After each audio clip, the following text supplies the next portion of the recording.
Shri Krishna resides in our Vishuddhi Chakra. In the center he resides as Shri Krishna. On the left hand side, his power, Vishnu Maya, his sister, resides. There he resides as Gopala,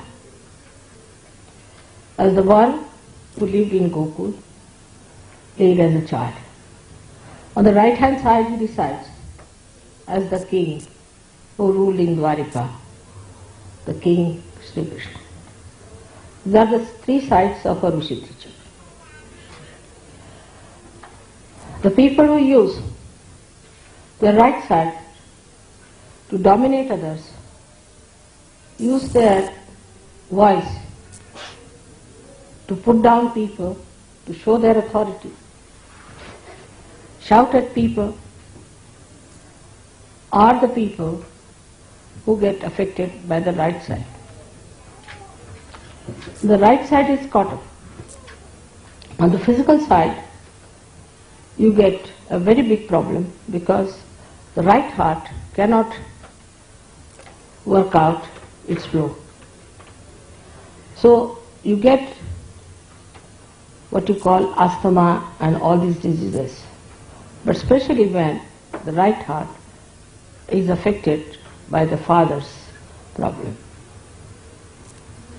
On the left side is the Vishnu Maya, is the sisterly relationship. When the sister, who is your pure relation, is not treated as a sister, when the attitude of a person towards women is of indulgence and of lust, then he develops the left Vishuddhi. When he develops the left Vishuddhi very strongly, and if he has a bad agya, or if he has eyes which are roving eyes, then this left Vishuddhi causes a lot of trouble. Left Vishuddhi can be also caused by, as you know, by feeling guilty about things, or nothing at all. All these problems arise from Vishuddhi. But Vishuddhi Chakra has a speciality. When the human beings raise their head upward from Mother Earth towards the sky, ether is Sri Krishna's nature. When he raised his head towards the ether, towards the sky, then this Vishuddhi Chakra developed into a different dimension, and people started developing with ego and superego. Superego was already developed, but ego developed in such a way that it started suppressing the superego. That's how you have got conditionings on one side of the Vishuddhi and ego on the other side. When I told you the other day that you give up your free will, in the sense that when you raised your head, you did it through your free will with your power of growing that you had as animals. After that, now you have reached to the human level, and to rise above the human level now, you have to do is to seek your complete freedom. And for that, Vishuddhi Chakra is going to help you along. On this Vishuddhi Chakra, we have to really pay full attention. It is such a complicated chakra. It has all the vowels of a Devanagari script emitting out of the sound of the Shakti that is passing through it, of the Kundalini that is passing through it. So all the vowels are heard on these chakras. These vowels are, as you know, 16 in number. Without the vowel in the Devanagari, you cannot write anything. Vowels are the sustenance, are the power that supports every consonant. So it's very important that our vowels have to be fully nourished and respected. The movement of the neck, as you have seen, in all international life, if you see, everybody has practically the same. Even those who cannot hear, those who do not understand your language, you can nod like this, you can say no like this. Everyone understands this is yes or no. In some particular areas, of course, they have little different type of nodding. But too much of nodding of head is not a very good sign. I have seen people in the West, if you tell them something to show that they have appreciated it, they'll go on for quite some time. That's not necessary. Just have to say, all right, or I've understood it. That's all. You have to use your voice instead of nodding like this all the time. It's very bad, very, very bad for the Vishuddhi Chakra. Or some of them are the other way round. That whatever it is, they'll put up their head like this. And they won't talk properly. They will not say a word, they'll just keep quiet. You may go on pinching them, doing anything, they won't budge. This kind of personality is also very much detrimental to the growth of their evolution. Apart from that, their Vishuddhi becomes a very big problem. Because of Vishuddhi, there are so many problems. Like angina, you develop because of Vishuddhi. You develop spondylitis because of Vishuddhi. Sometimes people lose their voices completely. Sometimes they have all the time coughing. And there are so many physical problems out of Vishuddhi because, as I said, it's a very, very complicated center. It looks after your ear, nose, throat, all the 16 subplexuses are there, which are looked after by the center. But above all is the center of discrimination. The center of discrimination only comes when you are free. Till you are biased, till you have your own concepts, you cannot be discrete. And that's the one point where one must understand that to achieve your complete freedom, you have to get your Vishuddhi Chakra cleared out. First and foremost thing is that we must speak in a sweet manner. Speak to someone in a sweet manner, not artificially, but sweetly. Speak in a manner that another person likes it. Satyam vadet, priyam vadet. Speak the truth. Don't tell the lies. If you go on telling lies, after some time, even if you tell the truth, it will become a lie. But if you are telling the truth, that even if you tell a lie, it becomes the truth.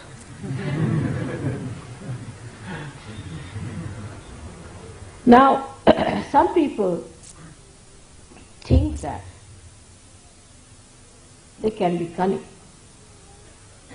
By their talks, they can cheat people. But actually they are cheating themselves. All such people who cheat others by sweet talks, by artificial talks, or by some maneuvering, go to such a horrible state. And in this Kali Yuga especially, they are cursed and they get exposed. And people know about them, that these are the greatest liars ever known. Now the times are coming when all such people will be exposed very much more than they have been ever exposed. So be careful not to think that you can cheat. In Sahaja Yoga especially, you cannot cheat. Those who try to cheat sometimes think that we can be full mother. We can somehow or other carry on. If you sit in front of mother, she won't know what we are up to. It's not so. I may not say. I may use my discretion not to say. I may allow you to have a long way, but be careful. Do not come into my illusions. I am very elusive. And when I play my illusions, you will suddenly find yourself in a very difficult situation, and then you will say, Mother, why am I in this situation? So this is one of the qualities of Shri Krishna, that he is the one who becomes elusive. In his elusiveness, not cunning, but elusive, in his elusiveness he exposes people to themselves.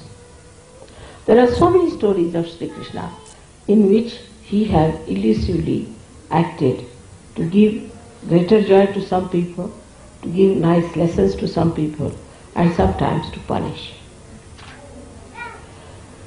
For us it is important that we are Sahajogis.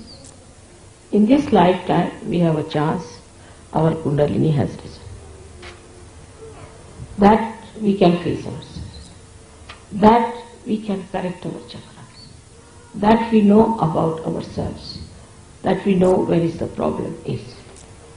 I have known of people who were caught up with left Vishuddhis and have become devilish by nature. Devilish. They have gone out of Sahaja Yoga, they have criticized Sahaja Yoga, they have tried to trouble me a lot. So don't think that if Vishuddhi is spoiled, there's nothing so special about it. It can be a very dangerous center. Of course, heart, Agya and Vishuddhi, these three centers, one has to guard against. Because three of them can allow you or can force you to become one with identification of evil as your own. You might just feel that it's nice to be evil. You might just feel that it is a great fun to be evil. And you might become evil. So at the Vishuddhi Chakra, one has to be extremely careful. Vishuddhi Chakra looks after so many things, especially your skin, your eyes. Skin is now, I have seen people who have bad Vishuddhi, can have all kinds of funny troubles with their skins. Of course it has to do with your liver, but skin is the way it shines, the way it glows,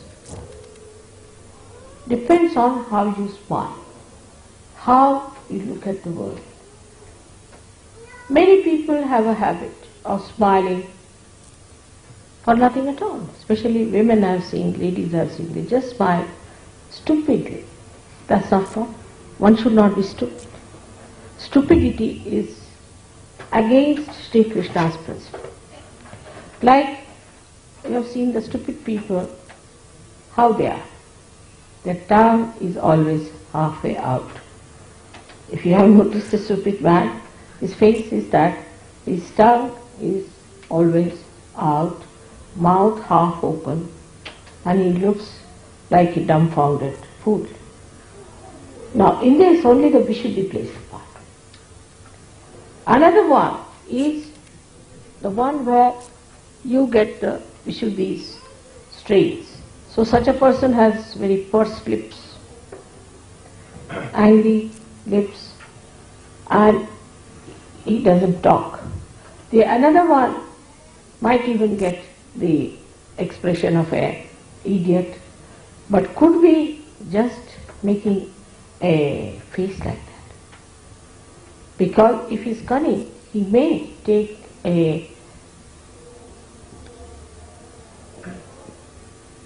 I would say a kind of a rupa, or what do you say? Huh? A mask. Mask, you can say, a mask on his face, that he is an idiot, and may try to deceive you. So nothing is definite about Vishuddhi. Whatever may be the expression of a person may look very innocent. Because that's the thing you can do with your Vishuddhi. You are free because you have raised your head. At this point you have achieved this kind of a special aptitude that you can deceive yourself and you can deceive others. Some people look extremely innocent on the face. They may look to be very simple people, but may turn out to be horrid. Some people may look to be idiotic, but may be very intelligent. So it is how you play with your Vishuddhi which is responsible. But the main thing what I am trying to tell you, that you can maneuver your Vishuddhi. The way you want to put your expression, the way you want to make your face, the way you want to suggest something, all you can maneuver. And you can keep your heart away from it. In the heart you may have poison for a person, but outwardly you may say to that person in a very sweet manner something that the person might feel impressed. But in this, all this behavior, pattern of behavior, you are deceiving yourself, not deceiving the another person. Because your self is spirit, which knows you very well. And this will go on and on for all your lives that have to come. So there is no need in any way to be artificial in your expression. There is no need to hide anything in your expression. Of course, if you don't like someone, you need not just say, I don't like you. But in that case, you have to be not also so much appreciative of the person that he is deluded into your appreciation. Now, eyes are very important, and eyes in a way are very much looked after by Vishuddhi because the muscles of the eyes are looked after by Vishuddhi. Now, the kind of muscles we have, which pull our eyes, which close our eyelids and all that, is very much suggestive. You must notice that there are some people who come to me, their eyes go on like this when they close their eyes. They cannot keep it shut. There are some people, when they open their eyes to me, they just keep the eyes open, they just cannot close it. Both are in trouble. The ones which are just keeping the eyes open all the time are the people having supraconscious moods. And those who are flickering their eyes are having the subconscious mood. Some people have also the habit of keeping the eye in an angle all the time. They never see you straight, but in an angle they see. They think sometimes it's very fashionable. Sometimes ladies think it's a very good way of looking at people. And some of them have such eyes that they'll go on, looking and pouring their greedy eyes onto others or their lusty eyes onto others. This is the worst thing you can do to your eyes, because such people are can become blind. Such people might have trouble of the eyes, especially reddening of the eyes can come to such people very much, very quickly. So one has to be careful to keep the eyes very pure, the eyes of an Yogeshwara who was Shri Krishna. He was a witness. He was on this earth. He played with Radha. He married 5 women. They were the 5 elements. 16,000 women he married. They were his 16,000 powers. But he was Yogeshwara. He was Yogeshwara. He had no lust in his eyes, in his mind about them at all. He was beyond them. He was Yogeshwara. That was the testing point of his, that he had no lust in his eyes about these women that he had. Such an Yogeshwara is there. Of course, I don't expect you to be Shri Krishna. But you have your wife. Those who do not have wife must look forward to a wife.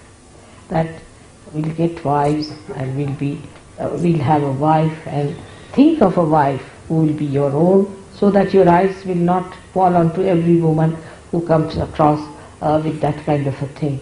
I've seen people, even the photographs or anything they see is surprising. There's nothing in a photograph. What is in a photograph? But even a photograph can attract their attention. I don't know what can attract their attention like this, but they are so vulnerable and they have no control over their eyes. No control. They become absolutely lost and they have no control. That shows that they have no powers in them and they are slaves of their responses. So the eyes are very, very important. As Christ has said, thou shalt not have adulterous eyes. There should be no adultery. Some people have a habit of showing anger with the eyes. See, if they have to show anger with the eyes, they'll just go on looking like this and show the anger. I dare not do that to you, but still. And the angry eyes, you see, are another dangerous things to do with your eyes, because then they can become mesmeric. If you start putting your eyes onto something and concentrating on it, your eyes might become mesmeric, means bhoots will start coming out of your eye. First of all, you will catch bhoots in your eyes, they will settle down there, and then they will be falling on other people as bhoots. It's a very, very dangerous thing to go on looking at something continuously with concentration. There's another kind of a stupid thing or a bhutish thing maybe that people ask you to meditate here. It's absolutely wrong. In Gita it is written, still it's wrong. Nobody should put attention here. If they have to put attention at the door. What's the use of looking at a window? You can't get out of it, can you? If you have to look at anything, be on the lookout for the door. And the door is here. The door of Sahasrara is to be opened out. So you should not try to concentrate on this part. Many people who have concentrated on this part have become mad. When they become mad, people say he is a yogi but has got unmani dasha, that he moves like a madcap. How can a yogi be a madcap? That means he is united with God. Is he mad? All such mad people are really mad. They have nothing to do with God, definitely. But there are people who believe in such things. Oh, he is in love with God, so he just jumps on the stage and goes into ecstasy, he dances like a madcap. How can God be mad? First position is this, that the sanest personality is God. Has to be. From where do the sanity comes in? So this is one thing one has to understand, that any such practices can lead you to lunacy, and one should not do. Thirdly, the indiscretion that one has comes from people who are good-hearted, nice people, but they get carried away by the smiles of others or by the artificial goodness they show on their faces. I've known some people, they always have a face like this, as if they are all the time smiling. I can't do that way. All the time if you look at somebody like this, you see, it looks as if you are mocking at a person. And there are people I've seen who just like this every time, they them like this. So, one should not be always in one pose. Sometimes these muscles can get very weak and start paining if you take one. There are some others who always try to show they are very miserable.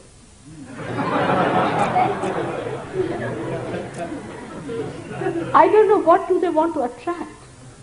Attract the attention of others, attract the bhoots in themselves, or I don't know what are they up to. Why can't they keep a normal face? Even while sitting in dhyan or meditation, I have seen them trying to show me or whatever it is, because my eyes are mostly closed, but doesn't matter. When I open my eyes, I find some people like this, like that. Why? What is the need? You have to have a balanced face. That's what Shri Krishna has described the Sthita Prajna. One who is balanced, who doesn't laugh like an idiot, who laughs, but not like an idiot, nor is a serious like another kind of an idiot. So both the things are not at all expression of your inner being. Such a person is, as I told you today, is not frivolous, but not serious either, but full of joy within himself. He doesn't want you to be unhappy.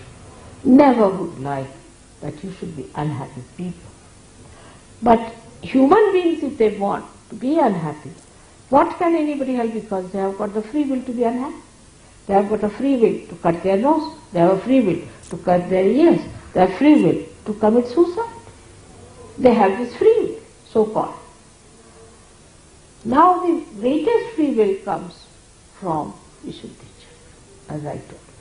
And that's why we call him Yogeshwara. He is the Ishvara of yoga. The establishment of yoga is possible when you surrender yourself to Shri Krishna. Completely surrender yourself to Shri Krishna. Your yoga will be established. Means what? Means all your balance will be established. You go into complete balance. And that balance is complete because Vishnu, who is the incarnation for sustaining the dharma, who is responsible for giving you the balance, becomes complete in the form of Shri Krishna. That's why he said that you leave all the dharmas. Sarva dharmanam parityajya mamekam sharanam vraja. That's why I surrender all of them to you. So all the dharmas, if you put it at the lotus feet of Shri Krishna, means if you follow his ideals, then all your dharmas are balanced. But after realization, you go beyond dharma. Whenever you go wrong in dharma, dharmachyuta as they call it, when you go wrong in dharma, that's the time you have to surrender yourself to Shri Krishna so that he establishes your dharma. There are so many dharmas. There is the pati dharma, husband's dharma, patni dharma, wife's dharma, father's dharma, mother's dharma, son's dharma, then rashtra dharma means the nation's dharma. Then you have all kinds of dharmas also, we can say, where one has to bow to the higher things of life. But then he says, sarva dharmanam parityaj. Forget all the dharmas. Mamekam sharanam vraja. Just surrender your dharmas, all of them, to me. That is at Vishuddhi. At Vishuddhi Chakra, you surrender all your other dharmas. It means that it all gets sublimated. It all gets complete. The wholesomeness is achieved because he is collective being. He is the Virat. Because he is the integrated form of all the dharmas. And he is the Virata in our brain. He represents our brain. And when this Virat in us is awakened fully, then all the dharmas become natural with us. We don't have to do any dharmas. We don't have to be conscious of any dharmas, but automatically we become dharma ourselves. For example, there are people now say Christ. You can take the example of Christ. He was dharma personified. He would not steal money from anybody, will he? Will he run away with somebody's wife? Will he? Will he do anything wrong? No, he cannot. Why? Because he was dharma. So now you have become dharmatit, means you have entered into the kingdom of God, into the Virata's conditions. And there your condition is such that your state is such, that you are dharma. If you try to do adharma, you will suffer. If you try to do wrong, you will suffer. Here I don't have to tell you to be righteous. I don't have to tell you. There's no need. I don't have to tell you that you tell the truth. I don't have to tell you don't steal. I don't have to do all these things. Only thing I can tell you that get rid of your ego and super ego. That's all. It's a very general terminology. But you will follow Christ automatically. You will follow Krishna automatically. Sahaja. Because now you have gone beyond dharma. You have crossed the limits of dharma where you had to follow a dharma. Now you have become the dharma. Where you will stand, wherever you will be, dharma will stand with you. People will look at you and say, here is the dharma standing. He is the dharma to be worshipped. Not because of anything, but because your state is that of dharma. You have gone beyond.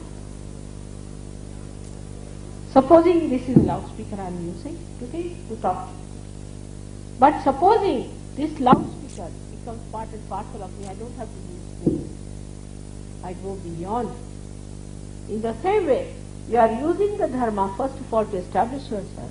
But when you go beyond dharma into the state of Virata, then you don't need any dharma. You become the dharma of Virat. Now what is the dharma of Virat? What is the dharma of Sri Krishna? Is collectivity. Krishna is the brain, Shiva is the heart, and Brahmadeva is the liver. Now what's the faculty of this brain is? That the tree of life, of evolution grows downward as it is. And this tree is growing downwards, of awareness from the brain. But if you have to go to the roots, you have to ascend. And that ascent you have achieved, now you have gone to the roots of your brain, where all your roots are enlightened, all your nerves are enlightened, your brain is enlightened. You are an enlightened person.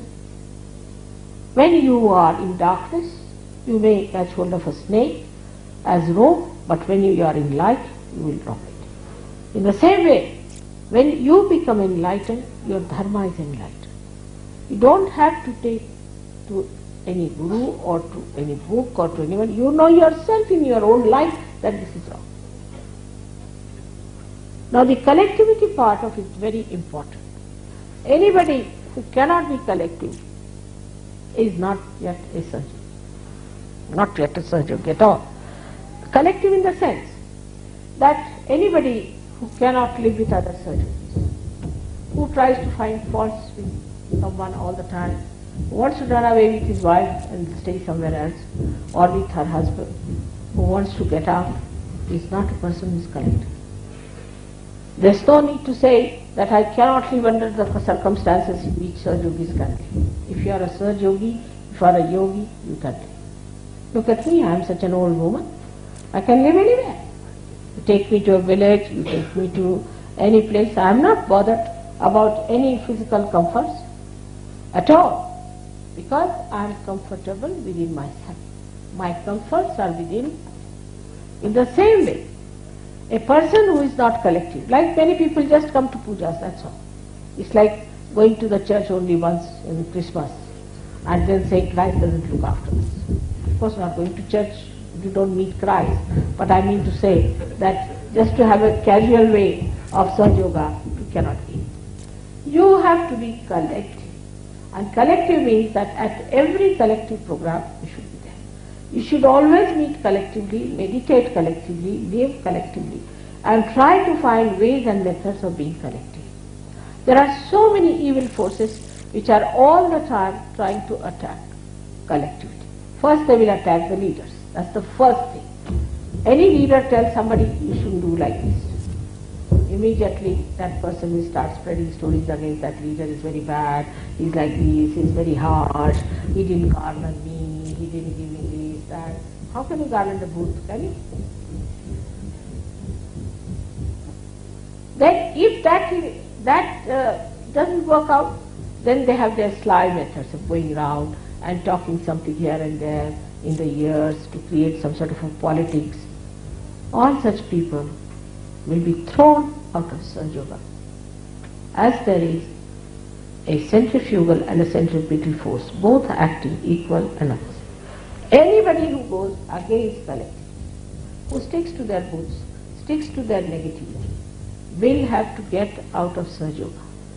And that is to be remembered, that to be collective is to be joyous, is to be progressive, to be going further. It was all right when people were meditating in the Himalayas. It was all right at that time. They were all alone, meditating all alone to achieve something for the collective. But they also did not get their realization. When you have got your realization, remember this. Now you have entered into the kingdom of God, into the kingdom of Virat, where you are a part and parcel of a collective being. You are not alone. You cannot be single out. You cannot separate yourself. Now you are awakened in the body of Virat, and you cannot get out of it. If you try to get out of it, you cannot be nourished. Supposing I take out part of my body, will it be nourished by this body? It won't. In the same way, you have now become part and parcel of that collectivity. And that collectivity, that Virat, is going to look after you, going to nourish you, going to do everything that is necessary for your spiritual, physical, mental, emotional, even financial development. But if you cut it short, if you try to block the collectivity, if you try to make problems for collectivity, or even if you try just to get out of the collectivity, then that is not our interest, that is not our work. This is to be understood fully in every way possible.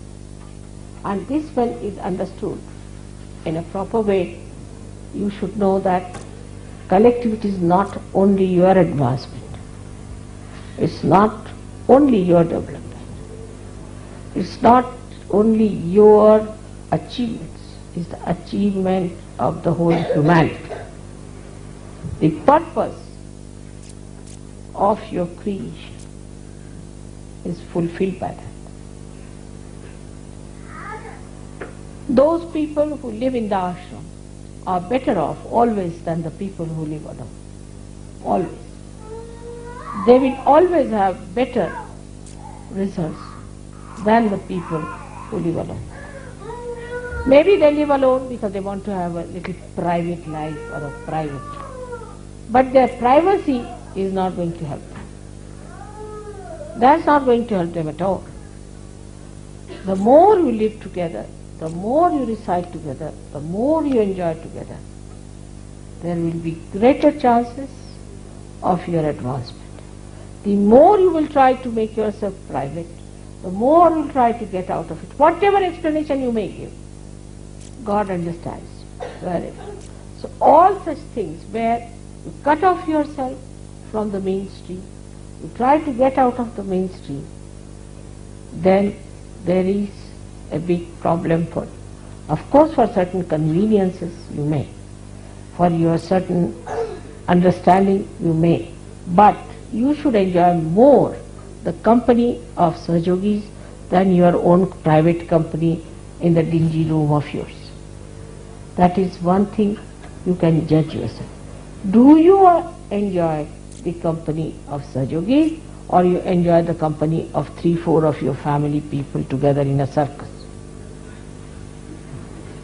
Judgment is your own. Not difficult. Nothing is difficult in Sahaja. It is the simplest thing to be a Sahajogi, and even more simple to be collective. To be uncollective, you have to do something. Like I said that it is very easy not to drink.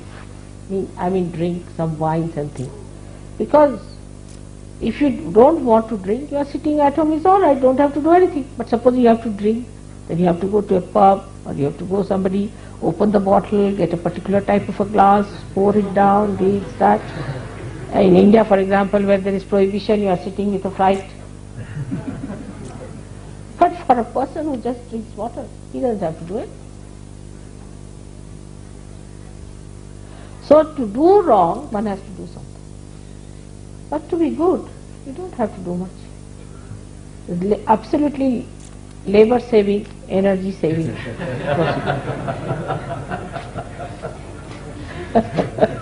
You see, to do bad, supposing, you see, I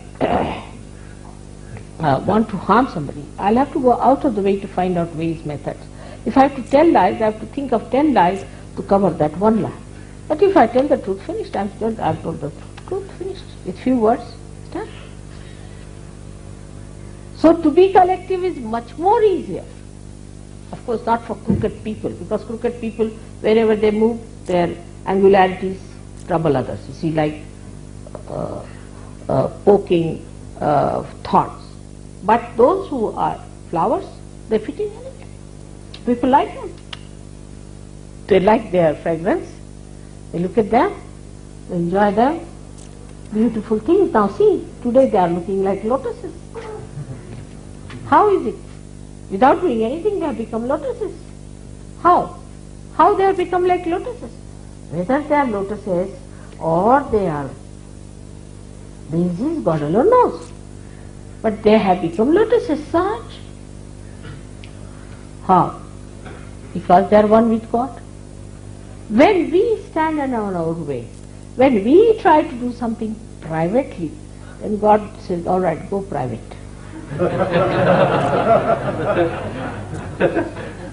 But when we are public, He looks after us. And then, in Sahaja Yoga, as you know, that collective growth is the only way we understand Sahaja Yoga. Somebody knows something, somebody knows something else, somebody knows something else. When we are collective, then we really understand every aspect of Sahaja Yoga. Supposing there is somebody a scientist, somebody is a musician, somebody is another thing. We cannot know everything. So you know something from this one, something from that one, something from that. So all the rivers as they flow into that collectivity, and you enjoy the ocean of all these rivers. You don't have to go to all the rivers in India, like you go from Ganga, Yamuna, Saraswati, Kaveri, you thousands of miles. Go to the sea, all of them are there.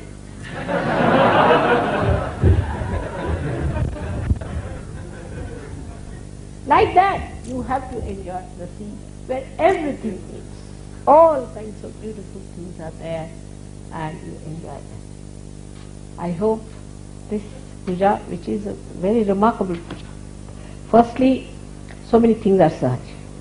Firstly, they told me the telephone number of this place is 321632. He